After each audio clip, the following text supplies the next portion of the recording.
Hello, community groups. Today's passage is we're still continuing in Luke chapter 16, starting in verse 19. It's about the rich man and Lazarus. And the text reads, "There was a rich man who was dressed in purple and fine linen and lived in luxury every day.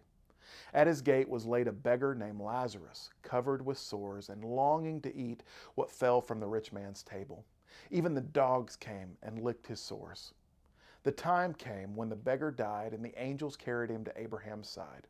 The rich man also died and was buried. In Hades, where he was in torment, he looked up and saw Abraham far away with Lazarus by his side.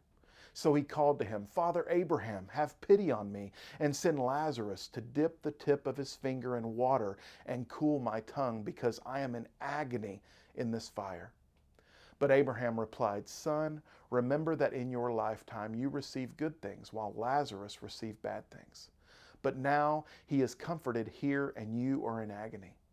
And besides all this, between us and you are a great chasm has been set in place, so that those who want to go from here to you cannot, nor can anyone cross over from there to us.' He answered, 'Then I beg you, Father, send Lazarus to my family, for I have 5 brothers. Let him warn them, so that they will not also come to this place of torment.' Abraham replied, 'They have Moses and the prophets. Let them listen to them.' 'No, Father Abraham,' he said, 'but if someone from the dead goes back to them, they will repent.'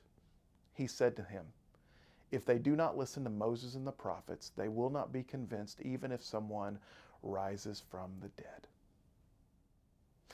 In this parable, the rich man lives in luxury and honor on one side of the gate, while Lazarus miserably lives on the other side.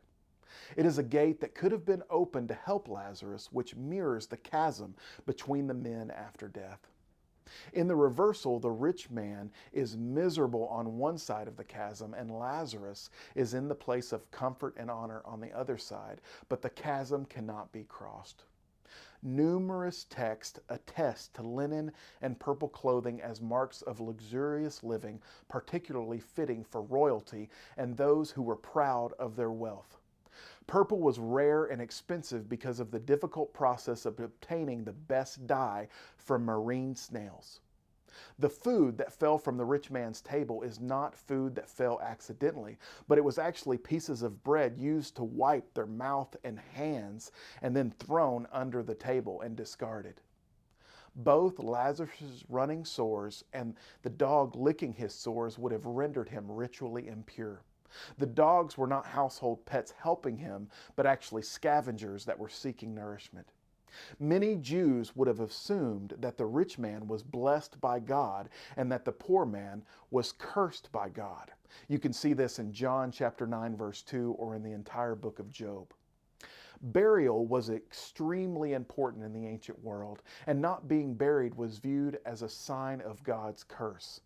Lazarus's burial is not mentioned at all, but his reception at Abraham's side actually subverts the thought that he is cursed. His name, which means God helps, would as well if the readers knew the name's significance. It is a shortened version of the name Eleazar, the name of Abraham's servants found in Genesis chapter 15, verse 2.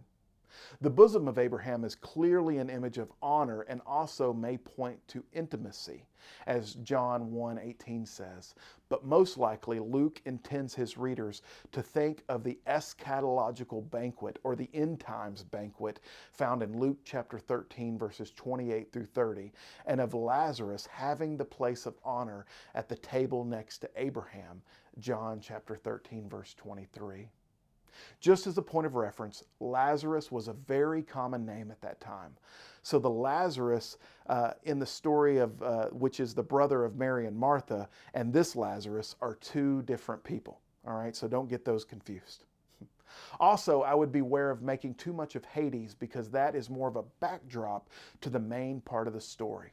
Luke is not giving a systematic theology of hell or the afterlife, but rather expressing the fact that God identifies with the poor. One of the things that the parable doesn't say is how we are to assist the poor. This may be something that you want to think about more fully in your group. I look forward to hearing what your thoughts are in the discussion this week. Be blessed.